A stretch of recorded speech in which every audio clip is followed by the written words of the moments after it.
యూపీలో తీసుకుంటే ఈ కుల మత వాదం మళ్ళీ తెరపైకొచ్చింది. బికాజ్ ఆఫ్ దట్ కన్వర్ యాత్ర లేదా కావిడి యాత్ర అంటారు కదా! సో, దాంట్లో భాగంగా ఏదైతే ప్రభుత్వం రిలీజ్ చేసినటువంటి సర్క్యులర్ ఉందో, అది వివాదాస్పదమైంది. మీకు తెలిసే ఉంటుంది. ఏంటి సార్ దీన్నెలా చూడొచ్చు? అసలు దీంట్లో మనం మతవాదం, కులవాదం తీయాల్సిన అవసరం ఉందా? అండ్ ప్రభుత్వం అది తీసుకొచ్చిన సర్క్యులర్‌ని మనం అంగీకరించొచ్చా? ఆ శివ గారు, నేను వాస్తవానికి ఆ షాప్స్ అండ్ ఎస్టాబ్లిష్మెంట్స్ యాక్ట్ అని దేశంలోని అన్ని రాష్ట్రాల్లో ఒక చట్టం ఉందండి. ఆ చట్టానికి లోబడే దుకాణాలు పెట్టాలి. ఆ చట్టానికి లోబడే తోపుడు బళ్ళ దగ్గర నుంచి కిరాణా షాపుల దాకా అన్ని పెట్టాలి. ఆ షాప్స్ అండ్ ఎస్టాబ్లిష్మెంట్ యాక్ట్ ప్రకారము కంపెనీ పేరు, కంపెనీ యొక్క లేదా సంస్థ యొక్క అక్కడ ఉన్నటువంటి అమ్మకందారు యొక్క పేరుని బయట పెట్టడం అనేది కన్జ్యూమర్ యొక్క హక్కులను పరిరక్షించడంలోని మొట్టమొదటి. వాస్తవానికి నేను పోలీస్ స్టేషన్కి వెళ్తాను. నేను పోలీస్ తోటి నేను కంప్లైంట్ లాడ్జ్ చేయడానికి వెళ్తాను. నాతోటి మాట్లాడుతున్న పోలీస్ ఎవరో నాకు తెలియాలి. వాడి పేరు రమేష్ రావు అని రాసి ఉంటుంది. ఆ రమేష్ రావు ఎవరన్నా తెలియాలి. వాడి 2 స్టార్సో 3 స్టార్సా, వాడు ఏం ఆఫీసర్ ఏంటన్నది నాకు తెలియాలి. సో దట్ వాడు నాతో దుర్వ్యవహారం చేసినా, నన్ను లంచం అడిగినా, ఫలానా రమేష్ రావు నన్ను డబ్బులు అడిగి యెస్. కంప్లైంట్ చేయడానికి వాడి పేరు కావాలి. మీరు హ్మ్. రైల్లో ప్రయాణం చేస్తున్నప్పుడు రైల్వే టికెట్ కలెక్టర్ వచ్చి టికెట్ చూపించమంటాడు. వాడి ఛాతీ మీద వాడి నేమ్ ప్లేట్ లేకుంటే మీరు వాడికి టికెట్ చూపించరు. నేమ్ వాడెవడో ప్లేట్ మనకి లేదు. తెలీదు కదా! వాడు హ్మ్. ఎవరు? కాబట్టి కన్జ్యూమర్ యొక్క హక్కుల యొక్క మొదటి మెట్టు ఏంటంటే, మీకు అమ్ముతున్నటువంటి వ్యక్తి ఎవరో తెలుసుకోవడం అనేది మీ ప్రాథమిక హక్కు అండి. ఒక హ్మ్. కస్టమర్‌గా, ఒక కన్జ్యూమర్‌గా, ఒక వినియోగదారుడిగా నేను ఒక షాపుకి వెళ్ళినప్పుడు, నాకు ఆ షాపు వాడు, నేను ఒక షాప్‌లో ఒక ఎయిర్ కండిషనర్ కొన్నప్పుడు వాడు ఇది క్రోమా అనేటటువంటి షాప్ అని చెప్పి, ఇది మల్కాజ్గిరిలో ఉన్నటువంటి బ్రాంచ్ అని చెప్పి వాడు ఇచ్చి, వాడు దాని మీద స్టాంప్ వేసిన తర్వాత దాని నంబర్లన్నీ రాసిన తర్వాత ఆ లోకల్ ఎవరైతే ఆఫీసర్ ఉంటాడో ఆ షాప్ యొక్క యజమాని వాడి సంతకంతో సహా స్టాంప్ వేసి మనకి ఇస్తాడు. It is a proof.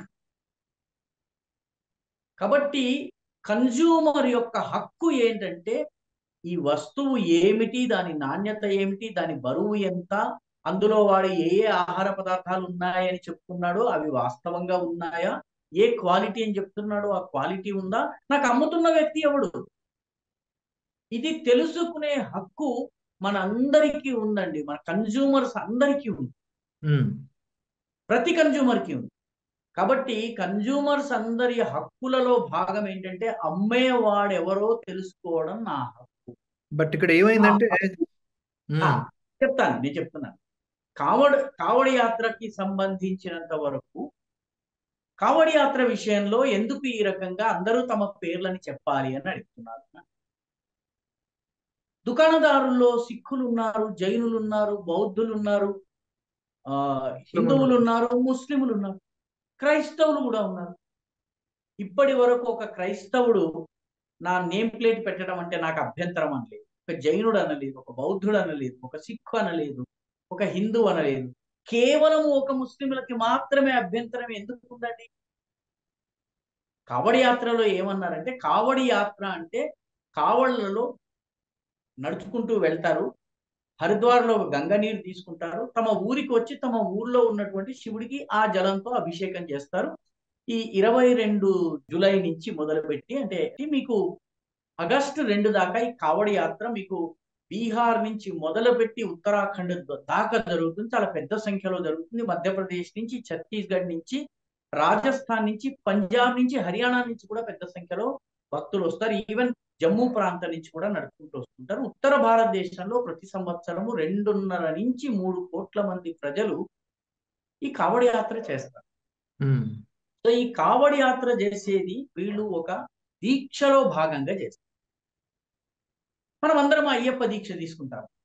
Ayyappa దీక్ష తీసుకున్నప్పుడు మీకు ఫుడ్ విషయంలో కొన్ని రిస్ట్రిక్షన్స్ ఉంటాయి. శివగారు మీరేం చేస్తారు? కుదిరితే మీరు వండుకుంటారు. లేకపోతే ఇక్కడ అయ్యప్పలకు టిఫిన్ అమ్మబడును అని రాసి ఉన్నటువంటి దుకాణానికి మీరు వెళ్తారు. ఆ హక్కు మీకుంది. అవును. ఎందుకంటే నేను దీక్షలో ఉన్నాను కాబట్టి 3.5 ఎవడో దుకాణం పెట్టుకుంటే నేను వెళ్ళను, వీడు అయ్యప్ప కోసమే నేను నిష్ఠగా వండాము అని బోర్డు పెట్టిన వాడిని నమ్మి మీరు వెళ్తారు. ఎందుకంటే అన్ని చోట్ల మీకు వండుకోవడం కుదరదు కాబట్టి. ఈ కావడి యాత్రికులు కూడాను శివ పూజలో వెళుతున్నప్పుడు కొందరు పళ్ళు మాత్రమే తింటారు, కొందరు ఒక పూట మాత్రమే తింటారు. ఇదన్నీ నిష్ఠలతో ఈ దీక్షను చేస్తున్నటువంటి వ్యక్తికి తనకు నచ్చిన విధానంగా తినేటటువంటి హక్కు ఉంటుంది.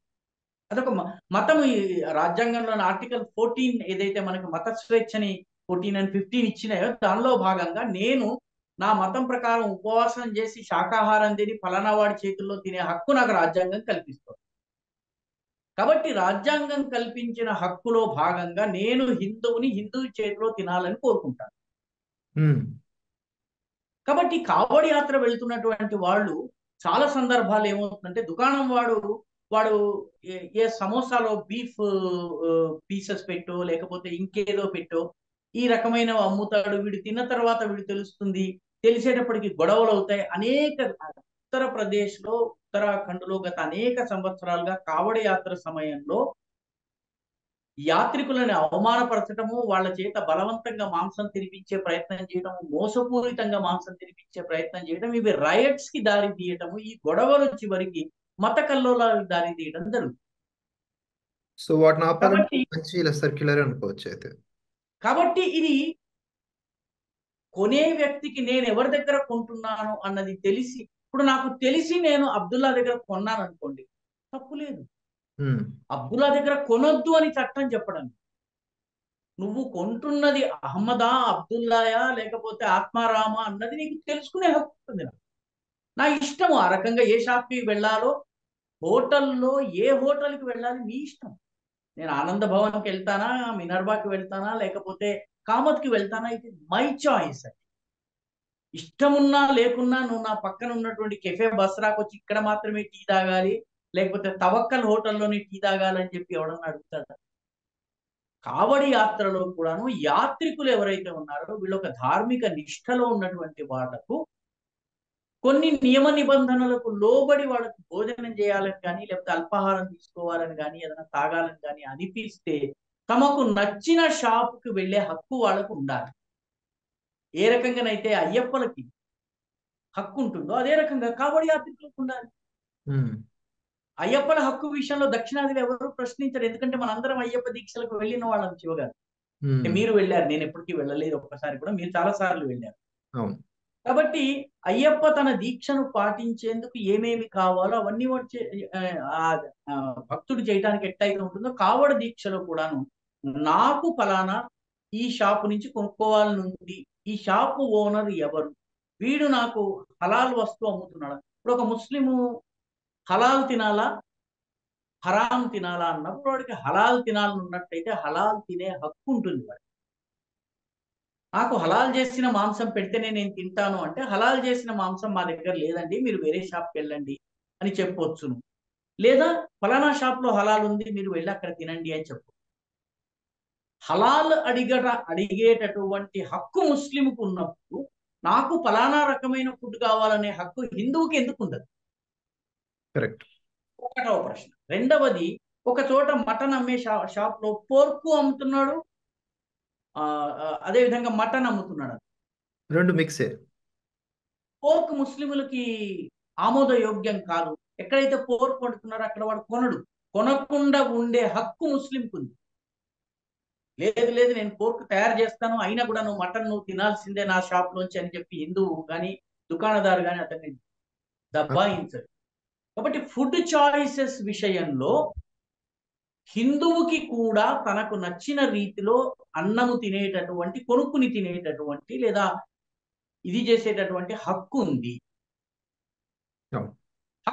ఆ హక్కుని కాపాడే ప్రయత్నంలో భాగంగా ప్రభుత్వము దుకాణదారు పేరు రాయింది. అంటే ఇంతకాలము వీళ్ళు పేరు ఎందుకు రాయడం లేదు?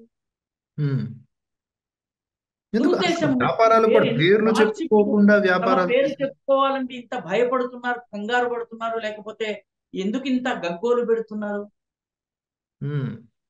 కాబట్టి మనము వాస్తవానికి కావడి యాత్రలో వివాదం లేదు, కావడి యాత్రలో ఏదో మతపరమైనటువంటి అత్యాచారం లేదు. కావడి యాత్రలో కావడి యాత్రికుడు ఎవడైతే ఉన్నాడో అతని యొక్క ధార్మిక విశ్వాసాల మేరకు అతనికి నచ్చిన ఫుడ్ తినేటటువంటి, కొనుక్కునేటటువంటి, ఏ దుకాణం కావాలో ఎంచుకునేటటువంటి హక్కు ఒక కస్టమర్గా, ఒక భక్తుడిగా, ఒక తీర్థయాత్రికుడిగా ఉంది.